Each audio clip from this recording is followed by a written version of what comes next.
Yeah, every team that we play, like the fans or anybody, they're always against us just because of how our name is, or like they see us getting scholarships and stuff like that, so they just want to beat us badly. A scholarship is like the stamp to say, okay, this guy is for real. There's only 1% of people in the world that get scholarship, and the fact that they're in middle school and they're receiving that, it says a lot. I know a lot of people only see the ending, but they don't see the steps that we take to get to that point. Good job, Reed!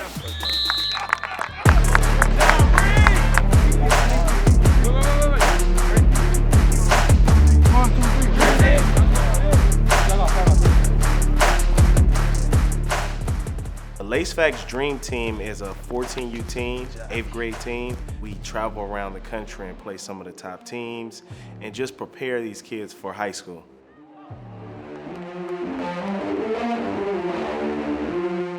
I tore my ACL when I was in college, and I set out a year before I came back, and it was hard coming back.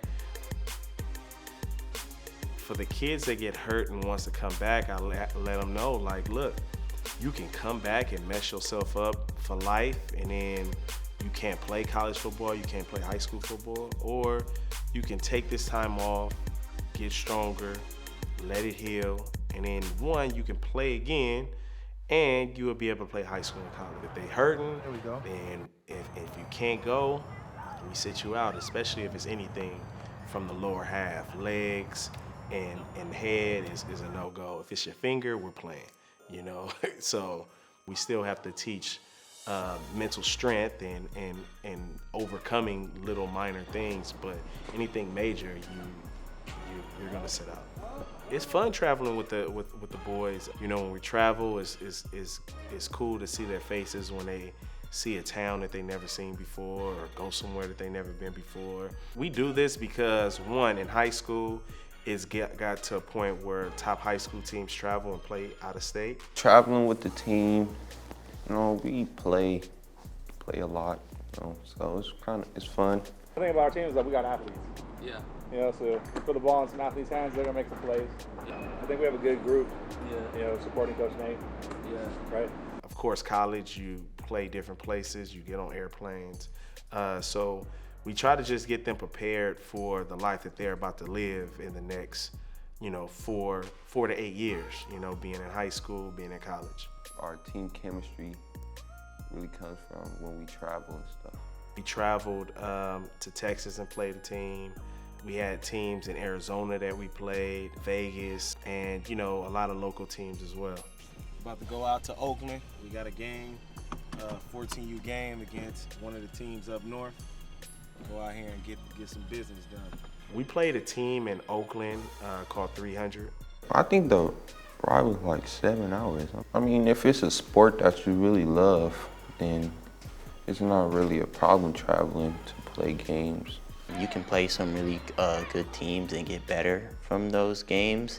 And also you get to experience playing in a different state where there's a different environment. Good job, good job. I mean, you can only understand the game from experience. The typical practice and warm-up that we have is, you know, your regular traditional stretches, A, B, C skips, and, you know, just getting a body warmed up and prepared for whatever we're about to do.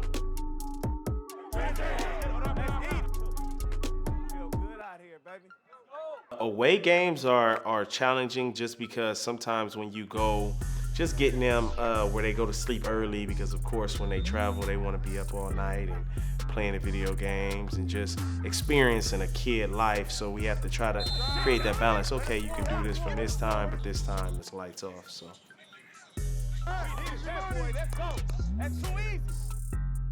When we played in Oakland, because of the pick I had, I think that's one of my fastest, or that's when I ran one of my fastest.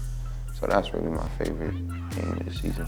Any win is good to me. I feel the same any win, so.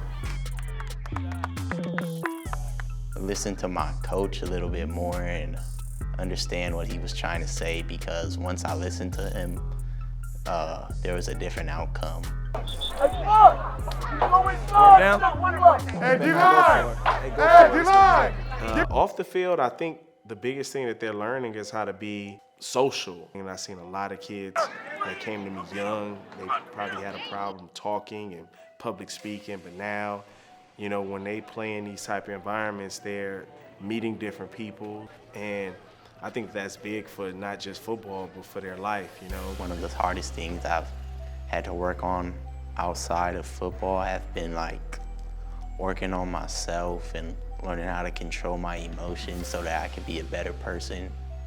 Getting a scholarship early can be a gift and a curse if it's not treated right. I think that the biggest balance is keeping the kids humble and letting them understand that just because you have a scholarship doesn't mean that it won't get taken away from you, because it's just a verbal agreement between a coach saying, hey, I like you. If you are what you are now, in the next 4 years, you will be able to come here. If you're not, then you're not, you know? So I think that being able to hear that I can possibly be that guy can push you, as long as you're humble and you understand that it's more work to be done to keep it.